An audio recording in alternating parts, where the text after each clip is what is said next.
नमस्कार दोस्तों, मैं हूं सुनील और आप देख रहे हैं सुनील इज ट्रैवलिंग का एक और नए रिएक्शन वीडियो। तो आज का वीडियो होगा हमारे बाबा योगी आदित्यनाथ की तरफ से और ओरिजिनल चैनल है ठग ब्रो। इनके तरफ से ये वाला वीडियो लिया गया है। अगर आप सबको ये वाला चैनल सब्सक्राइब करना है तो कर लीजिए, वरना आपको हमारे चैनल पे भी बहुत अच्छे वीडियो मिलेंगे। आप लोग कृपा करके सब्सक्राइब कर लीजिए। आपकी कृपा हमारे लिए बहुत मोटिवेशन देता है सब्सक्राइबर और व्यूज के हैसियत से। तो प्लीज हमारा भी थोड़ा हैसियत बढ़ा दीजिए। चलिए वीडियो देखते हैं और मजा लेते हैं।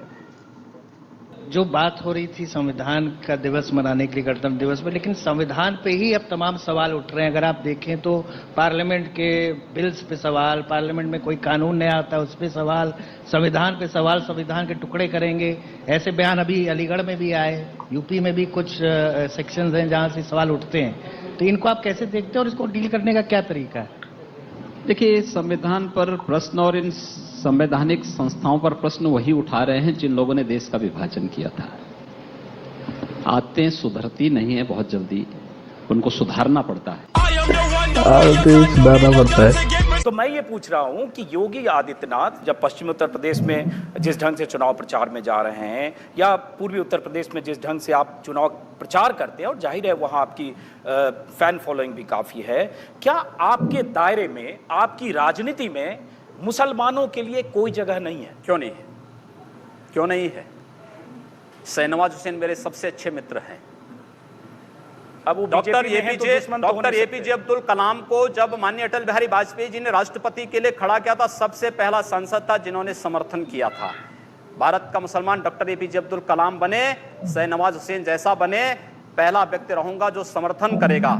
लेकिन अगर यहां पर कोई ओसामा बिन लादेन को और औरंगजेब जैसे दुर्दांत लोगों को अपना आइकॉन मान करके भारत के अंदर पाकिस्तान का झंडा लहराएगा, तो फिर उनके उन विषैले फनों को सख्ती के साथ कुचलने के लिए भी सबसे पहले योगी आदित्यनाथ। यकीनन अगर भारत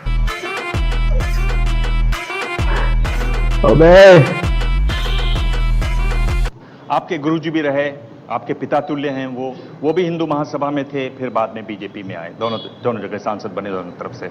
आप उत्तराखंड से राजपूत परिवार से आए, आपने भी इसी तरह से किया। मैं ये कह रहा हूं कि देखिए, मेरा सवाल सुन लीजिए। हमारी संत परंपरा में जाति नहीं देखी जाती है, और ये अत्यंत शर्मनाक माना जाता है जब संत को किसी जाति विशेष से जोड़ते हैं। मैं एक हिंदू हूं और एक योगी के रूप में अपनी भूमिका का निर्वहन कर रहा हूं।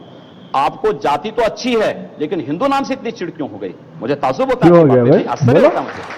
मैं हिंदू की बात करूं तो बुरा, और आप जाति की बात करें, मेरी पूरी परंपरा को जाति से जोड़ेंगे तो वो अच्छी बात है, ये गलत बात है। गलत बात मत करो पत्रकारों। योगी जी, मैं जावेद हूँ एबीपी न्यूज से। मेरा सवाल यह है कि आपने गोरखपुर को हिंदुत्व की लेबोरेटरी बनाकर रख दिया है।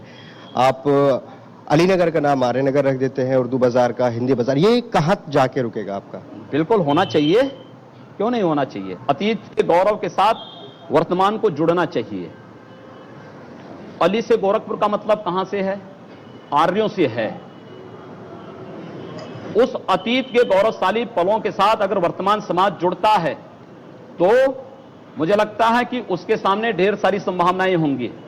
हम किसी संकीर्ण दायरे में चलने की बजाय हाईवे पे चलें, और हाईवे पे चलने की एक रास्ता तैयार किया जा रहा है। ताजमहल का भी नाम बदलवा देंगे, सबका नाम बदलेंगे, सबका नाम बदल जाएगा, सबका नंबर आएगा।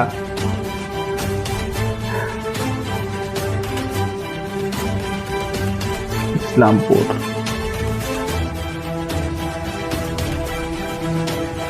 हुमायूं। योगी जी, आप 5 टर्म सांसद, पर आप मंत्री नहीं बने, 3 कैबिनेट विस्तार हो गए। आप परिवर्तन रैली की जो पोस्टर हैं उसमें आपका तस्वीर नहीं, इलेक्शन कमेटी बनी दिसंबर में, आपको उसमें नहीं। मैं आपसे पूछना चाहता हूं कि आप रह कहां जाते हैं? यही तो खूबी है कि मैं कहीं नहीं हूं और सब जगह भी हूं। कभी कभी लगता है कि अपन ही भगवान है। आपको लगता है कि 5 साल में योगी आदित्यनाथ आप उत्तर प्रदेश में राम राज्य स्थापित कर देंगे? हम लोग इसीलिए आए हैं। आपको क्या लगता है, हम लोगों के आने के बाद से अगर राम राज्य नहीं आएगा तो फिर तो मुझे लगता है कि हम लोगों की सब मेहनत बेकार है, व्यर्थ है। उसी दिशा में प्रयास हो रहा है।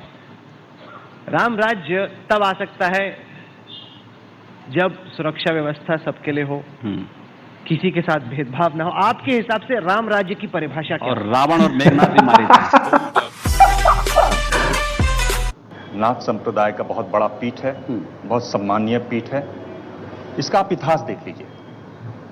दिग्विजय नाथ जी उदयपुर से रहे, राजपूत रहे, 1921 में कांग्रेस में रहे, उसके बाद वो हिंदू महासभा में आ गए।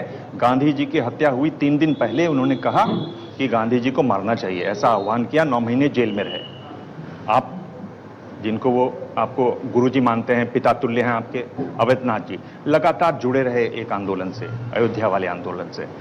उनके पिता तुल्य थे दिग्विजय जी। उन्होंने ये भी कहा कि मुसलमानों को 5-10 साल के लिए वोटिंग होनी नहीं देनी चाहिए।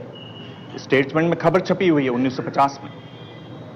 एक ऐसी लाइन है जो हटकर है और जो कड़ी लाइन है। आप भी उसी तरह की बात करते हैं। तो इसी आपत्ति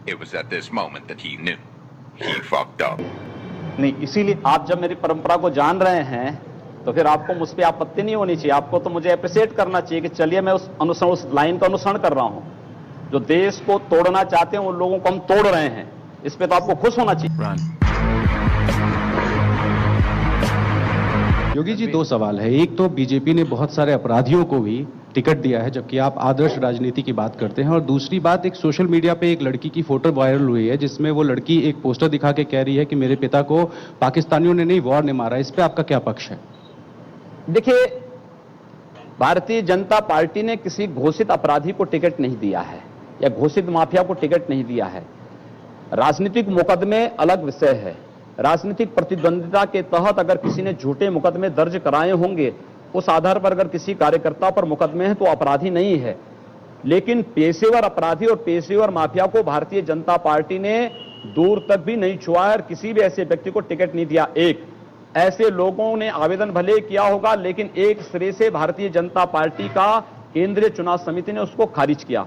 खत्म ना चाहता हूं कि आपके दिल, मैं ये कह रहा हूं कि इसका मतलब हुआ कि आप देश के हित में मतलब मानते हैं। जो 20-22% मुस्लिम आबादी है वो देश हित के खिलाफ है, उनको हाशिए पर रखकर आप अपना देश, अपनी दुनिया। आप कभी गोरखपुर आएंगे ना, वहां मुसलमान जब पीड़ित होता है तो वह कहीं और नहीं जाता, वो मेरे पास ही आता है, कहता साहब देखो फलाना गुंडा उसके पास कोई विकल्प परेशान कर रहा है। और उत्तर प्रदेश सरकार से भी जो पीड़ित होता है तो भी मेरे पास ही आता है, कहीं और नहीं जाता है। अकेले सांसद हूं जो 2, 3, 4 घंटे पब्लिक के लिए खुले उसमें बैठता हूं। कोई सुरक्षा नहीं, कोई तामझाम नहीं, कोई भी आए अपनी बात कहें और फिर अगर बातचीत से मानेंगे ठीक, नहीं तो आंदोलन का रास्ता वहां तय होता है। हर एक व्यक्ति की सुरक्षा और हर एक व्यक्ति का विकास आपको देखना गोरखपुर में जाकर के। एक बार इसको ये बोलेंगे, हर एक व्यक्ति मतलब हिंदू हो या मुसलमान, क्या बात करते हैं? जो भारत का नागरिक है, जो भारत का नागरिक है वो हमारा नागरिक है। उसमें जाति मत और पंथ कहां की बात आती है? जब उस अरे मैं सनातन हिंदू धर्म का उपासक हूं, बदलना चाहते हैं। सनातन हिंदू धर्म का उपासक हूं। सर्वे भवन्तु सुखिनः सर्वे सन्तु निरामया की बात करता हूं। मैं किसी मत और मजहब का विरोधी नहीं, लेकिन जो भारत का विरोधी है मैं उसका विरोधी हूं सर, वो कोई भी हो।